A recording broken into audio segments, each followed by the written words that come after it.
বগুড়া শহরকে আরো সুন্দর করবার জন্য মাননীয় প্রধানমন্ত্রী আরো কিছু অনুশাসন জারি করেছেন। মাননীয় সংসদ সদস্য রেজাউল করিম বাদশা সাহেবের সাথে পরামর্শ করে, প্রশাসকের সাথে পরামর্শ করে এই বিষয়গুলো নিয়ে আমরা ইতিমধ্যেই কাজে হাত দিয়েছি। আপনারা শুনেছেন বগুড়া পানি সরবরাহ ও পয় নিষ্কাশন কর্তৃপক্ষ নামে একটি প্রতিষ্ঠান বগুড়া ওয়াসা, এটার পদক্ষেপ শুরু করা হয়েছে এবং কার্যক্রম চলমান আছে। সহসাই এটি ওয়াসা গঠিত হবে এবং বগুড়া পয় নিষ্কাশন এবং পানির দায়িত্ব তারা নেবে।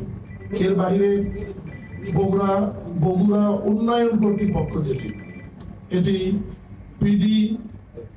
পিডিএ ইংরেজিতে হবে, বাংলাতে বউক হতে পারে, তবে ইংরেজিতেই বেশি এটি প্রচলিত হবে। বগুড়া উন্নয়ন কর্তৃপক্ষ বগুড়া সিটি কর্পোরেশন এরিয়ার মধ্যে বা বাইরে অত্যাধুনিক স্থাপনা, হাউজিং সোসাইটি, বিভিন্ন বিষয়গুলো, নতুন নতুন শহর নির্মাণের ব্যাপারে তারা ভূমিকা রাখবে।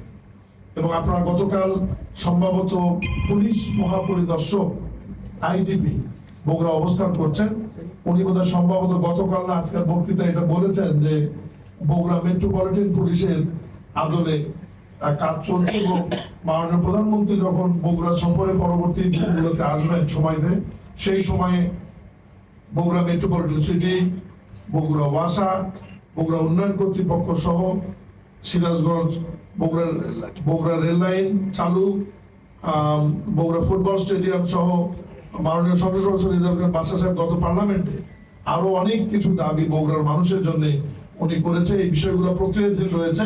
আমার মনে হয় যে আপনারা দোয়া করেন যে খুব তাড়াতাড়ি যেন প্রধানমন্ত্রী বগুড়া আরেকটা সফরে আসেন।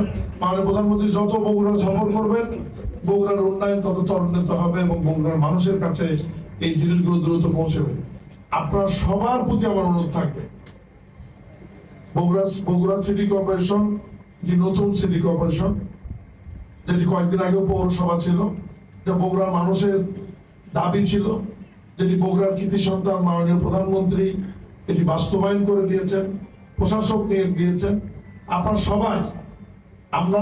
সবাই মিলে মাননীয় প্রশাসককে এবং এই সিটি কর্পোরেশনের উত্তরোত্তর সাফল্যের জন্য আমরা সহায়তা করার অনুরোধ রেখে